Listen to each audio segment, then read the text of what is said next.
Hello दोस्तों, नमस्कार। मैं दीपक अभियंता स्वागत करता हूं आप सभी को अपने यूट्यूब चैनल अभियंता क्लासेज पर। तो दोस्तों, राजस्व एवं भूमि सुधार विभाग की ओर से 10,101 अमीन कानून गो क्लर्क एएसओ का ज्वाइनिंग लेटर मिलने वाला है 3 जुलाई 2024 को। और 4 जुलाई 2024 से लेकर 10 जुलाई 2024 तक आप सभी को अपने अलॉटेड जिला में ज्वाइनिंग कर लेना है। उसी अलॉटेड जिला में आपका ज्वाइनिंग लेटर मिलेगा 3 जुलाई को, और 4 से 10 के बीच में आप सभी को ज्वाइनिंग कर लेना है उसी अलॉटेड जिला में। ठीक है, तो इस वीडियो में हम चर्चा करेंगे कि आखिर ज्वाइनिंग के लिए क्या क्या डॉक्यूमेंट लगेगा। डॉक्यूमेंट के लिए काफ़ी लंबा लिस्ट है, हम टेलीग्राम ग्रुप में प्रोवाइड कर दिए हैं लिस्ट। हालांकि इस वीडियो को देखेंगे तो क्लियर हो जाएगा कि आपको किस किस तरह का डॉक्यूमेंट भी लेना है। तो वीडियो को अंत तक ज़रूर देखिएगा। चैनल पर नया तो सब्सक्राइब कीजिएगा। हमारे टेलीग्राम ग्रुप में नहीं जुड़े हैं तो डिस्क्रिप्शन में लिंक है, जुड़ जाइए। वहाँ पर हर पल का अपडेट आपको पहले मिलता है।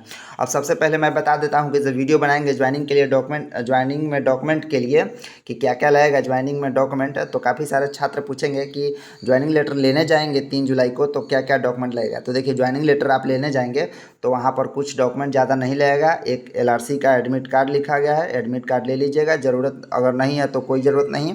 आधार कार्ड ले लीजिएगा, पॉसिबल हो तो रैंक कार्ड, और क्या बोलते हैं डिस्ट्रिक्ट अलॉटमेंट ले लीजिएगा। हालांकि 4 तारीख से जब ज्वाइनिंग है तो मैक्सिमम कैंडिडेट सारा डॉक्यूमेंट अपना लेकर जाएंगे।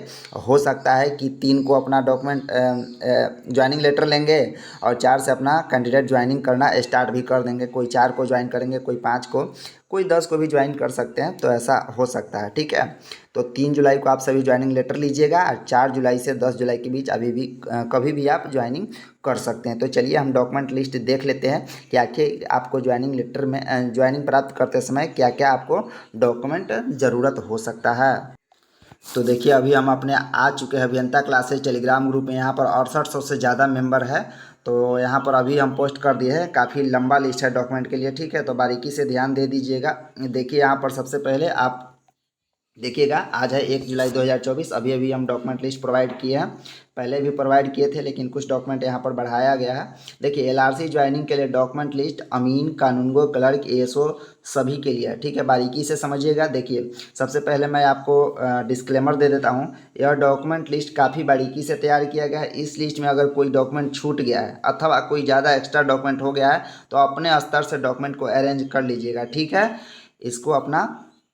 अब देखिए, सबसे पहले डॉक्यूमेंट नंबर 1। तो डॉक्यूमेंट नंबर 1 में क्या है, सबसे पहले एक चीज़ बता देते हैं कि जो आप काउंसलिंग में डॉक्यूमेंट जो जो दिए थे वही डॉक्यूमेंट आपको रहना चाहिए, कोई एक्स्ट्रा नहीं रहना चाहिए। ठीक, मतलब कोई नया जैसे एनसीएल आप बनाएंगे तो नया अगर है तो ले जा सकते हैं, लेकिन वहाँ पर जो दिए थे काउंसलिंग में वही रहेगा, क्योंकि जो डॉक्यूमेंट दिए थे फोटोकॉपी वाला काउंसलिंग में वो सभी जिला में प्रोवाइड कर दिया गया है। ठीक है, तो चलिए फटाफट से देखिए। सबसे पहले आप देखिए कि 3 कलर फ़ोटो ले लेना है। पहले वाला फ़ोटो जो एप्लीकेशन आईडी में दिए थे वही लेना है, पॉसिबल हो तो। अगर नहीं है तो नया फ़ोटो भी ले सकते हैं, अगर दोनों है तो दोनों ले लीजिएगा। ठीक है, टर्म ऑफ असाइनमेंट, काफ़ी सारे छात्र पूछ रहे थे कि टर्म ऑफ असाइनमेंट क्या है, तो ये आपको मैं दिखा देता हूँ। दूसरे नंबर पॉइंट वाला टर्म ऑफ असाइनमेंट। ठीक, देखिए, विभाग के द्वारा एक चेकलिस्ट जारी किया गया था 7 पेज का, तो इसी में था मेडिकल, शपथ, सारा इसी में था। देखिए, ये वाला शपथ है, तो ये शपथ तो आप लोग बनवा ही लिए हैं नोटरी से।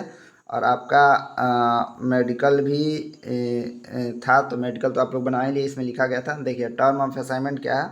देखिए, टर्म ऑफ असाइनमेंट ये वाला है। देखिए, यहाँ से 1 2, यहाँ से 2 नंबर पेज देख रहे हैं, टर्म ऑफ असाइनमेंट ये है। तो ये जो है ना, ये इसी को प्रिंट करा के ले लेना है, इसी को ले लेना है। देखिए, यहाँ पर क्या है कि नाम भर देना है, पापा के नाम, डेट, सिग्नेचर। ठीक है, तो यही यही आपको ले लेना है। ये टर्म ऑफ असाइनमेंट है कि क्या क्या करना है, यही चीज़ है। ठीक है, और कुछ नहीं है। ठीक है, तो ये ले लेना है प्रिंट करके। ठीक है, उसके बाद शपथ पत्र तो हो ही गया। उसके बाद बैंक डिटेल और आईडी कार्ड के लिए ये वाला होगा, तो वहाँ पर आपका भरा जाएगा। ठीक है, इसको प्रिंट भी ले लेना है और इसको भी प्रिंट ले लेना है। ठीक है, टर्म ऑफ असाइनमेंट देख लिए। अब तीसरा नंबर में एफिडेविट, जो कि शपथ पत्र नोटरी से होना चाहिए या मजिस्ट्रेट से होना चाहिए। ठीक है, पहले ही बता चुके हैं। उसके बाद medical fitness certificate civil assistant civil surgeon का होना चाहिए। और भी कोई मतलब दिया गया है विभाग के द्वारा एक असिस्टेंट सिविल सर्जन होना चाहिए। और कोई किसी का मोहर है एमओ का, सीएमओ का, बहुत लोग कराए हैं, तो आप ले जा सकते हैं। ठीक है, वहाँ पर एक्सेप्ट करेगा तो ठीक है, नहीं तो फिर से देखना पड़ेगा। देखिए, 5वें नंबर पॉइंट में है relieving letter if applicable original copy. यहाँ पर रिलीविंग लेटर आपको यहाँ पर रहना चाहिए। जैसे आप मान लीजिए कहीं काम कर रहे हैं। ठीक है, तो जैसे कोई होगा ना कि कहीं काम कर रहा होगा, पहले से जॉब कर रहे होंगे, तो वहाँ का रिलीविंग लेटर आपको चाहिए ओरिजिनल कॉपी में, ठीक है। छठा नंबर पॉइंट है, ये खास करके कानूनगो और एएसओ के लिए खास करके है। छठा नंबर पॉइंट में लैपटॉप एंड मोबाइल का वाउचर बिल होना चाहिए। देखिए वाउचर बिल हम कल ही बता दिए थे कि आपको पुराना भी रहेगा तो चलेगा, दोनों मिला के मिनिमम 48,000 का रहना चाहिए, ठीक है। सातवें नंबर पॉइंट में एप्लीकेशन डिटेल फॉर्म, तो काफ़ी सारे छात्र पूछ रहे थे पिछला बार कि एप्लीकेशन डिटेल फॉर्म क्या होता है, तो जब अमीन का फॉर्म अप्लाई किए थे उसी का एप्लीकेशन डिटेल फॉर्म ले लीजिएगा, ठीक है, अच्छा रहेगा। आठवें नंबर पॉइंट में है कि एनसीएल सर्टिफिकेट होता है बीसी कैंडिडेट के लिए, EWS certificate, disable quota certificate और फ्रीडम फाइटर सर्टिफिकेट, और भी कोई सर्टिफिकेट होगा जो कि अंचल द्वारा बनता है, अंचल का ही होना चाहिए और यहाँ पर ले लेना है, ठीक है। 9वें नंबर पॉइंट में है कास्ट सर्टिफिकेट और 10वें नंबर में रेसिडेंशियल सर्टिफिकेट, ये भी अंचल का रहेगा, चलेगा सबका, ठीक है। 11वें नंबर पॉइंट में है कि 10th का मार्कशीट होना चाहिए सभी कैंडिडेट के लिए, चारों पोस्ट के लिए, अमीन कानूनगो क्लर्क के एसओ सभी के लिए 10th का सर्टिफिकेट होना चाहिए, मार्कशीट और सर्टिफिकेट। 13 नंबर में डिप्लोमा का ऑल सेमेस्टर मार्कशीट होना चाहिए जो कि अमीन एंड कानूनगो के लिए होना चाहिए। 14 नंबर में डिप्लोमा सर्टिफिकेट होना चाहिए, ऑल अमीन और कानूनगो के लिए होना चाहिए, ठीक है। 15 नंबर में होना चाहिए आपको एक्सपीरियंस सर्टिफिकेट, ये सिर्फ कानूनगो और एएसओ के लिए होना चाहिए, ठीक है। सैलरी स्लिप भी होना चाहिए कानूनगो और एएसओ के लिए। देखिए हम पहले ही बता दिए हैं कि कोई डॉक्यूमेंट छूट जाएगा अथवा कोई एक्स्ट्रा हो जाएगा, कोई दिक्कत, देखिए एक्स्ट्रा हो जाएगा तो कोई दिक्कत नहीं, आप ले जाएंगे तो बैग में आपका पड़ा रहेगा, लेकिन कम हो जाएगा तो आपको दिक्कत का सामना करना पड़ेगा, तो आप कम ना लीजिएगा, एक्स्ट्रा ही ले लीजिएगा, इसीलिए मैं बता दे रहा हूँ। 17 नंबर पॉइंट में है कि last year character certificate if applicable, अगर आपका लास्ट ईयर जहाँ संस्थान में पढ़ाई किए थे कैरेक्टर सर्टिफिकेट है तो ले लीजिए, अन्यथा इसका कोई ज़रूरत नहीं है, कोई दिक्कत नहीं है। कमेंट करके मत पूछिएगा कि लास्ट ईयर कैरेक्टर सर्टिफिकेट नहीं है तो कोई दिक्कत नहीं है। 18 में एलआरसी का एडमिट कार्ड, जो आप एग्ज़ाम दिए थे उस एडमिट कार्ड को ले लेना है, ठीक है, ओरिजिनल है तो ठीक है, नहीं है तो मतलब फ़ोटो कॉपी वाला भी चल जाएगा, ठीक है। एलआरसी का रैंक कार्ड है, रैंक कार्ड ले लेना है। डिस्ट्रिक्ट अलॉटमेंट जो आया था 20 दिन पहले, उस डिस्ट्रिक्ट अलॉटमेंट को ले लेना है। अब यहाँ पर उसके बाद 21, 22, 23 में लिखा गया Aadhaar card, PAN card, voter ID card, ये तीनों लेना है, आधार कार्ड भी लेना है, वोटर कार्ड, पैन कार्ड, तीनों लेना है। अगर इस तीनों में से कोई एक भी है तो चल जाएगा, कोई ज़रूरी नहीं है, किसी का वोटर आईडी कार्ड नहीं है तो क्या उसका ज्वाइनिंग नहीं होगा, होगा, ठीक है। तो आधार कार्ड एवं pan card, voter ID card, इस तीनों में से तीनों ले लेना है, अगर कोई नहीं भी है तो चलेगा, लेकिन कम से कम एक होना चाहिए, Aadhaar card, PAN card, voter ID card, ठीक है। 24 नंबर पॉइंट में एलआरसी का ज्वाइनिंग लेटर जो कि 3 जुलाई को मिलेगा वो आपको चाहिए।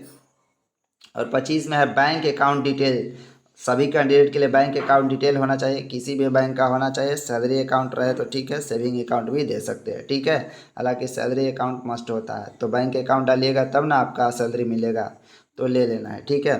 उसके बाद 26 नंबर पॉइंट में कहा गया है कि लेफ्ट डॉक्यूमेंट, जो भी डॉक्यूमेंट अगर इसमें छूट गया है, इस लिस्ट में, इस 25 लिस्ट में जो डॉक्यूमेंट छूट गया है तो अपने स्तर से ले लीजिएगा अकॉर्डिंग टू एलआरसी पोस्ट। जैसे कि मान के चलिए कि क्लर्क वालों के लिए, तो क्लर्क वाला क्या लेंगे, 12th का मार्कशीट सर्टिफिकेट लेंगे, ग्रेजुएशन का मार्कशीट सर्टिफिकेट लेंगे, और चाहे मान के चलिए कि डिप्लोमा का कैंडिडेट है, चाहे आप डिप्लोमा का मान लीजिए कैंडिडेट हैं तो वो 10th के बाद 12th भी किए होंगे और वहाँ दिए होंगे काउंसलिंग में डॉक्यूमेंट, तो 12th का भी डॉक्यूमेंट लेते जाएंगे, ठीक है।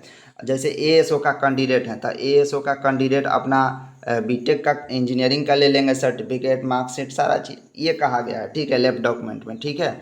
तो हम उम्मीद करते हैं आप अच्छा से समझे होंगे, अब कोई भी डॉक्यूमेंट आपको नहीं छूटेगा, आप सब लोग अच्छे से प्रिपरेशन करके जाइएगा डॉक्यूमेंट का, ठीक है, क्योंकि वहाँ पर ज्वाइनिंग का बात है तो ज्वाइनिंग भी करना है। देखिए ज़्यादा एक्स्ट्रा डॉक्यूमेंट हो जाएगा आपको कोई दिक्कत नहीं है, आपका बैग में पड़ा हुआ रहेगा, लेकिन कम डॉक्यूमेंट रहेगा तो आपको दिक्कत का सामना करना पड़ सकता है, इसलिए आप एक्स्ट्रा डॉक्यूमेंट लेकर ही चले, ठीक है। हम मिलते हैं नेक्स्ट वीडियो में कोई नेक्स्ट अपडेट के साथ, तब तक के लिए thank you, tata, bye bye.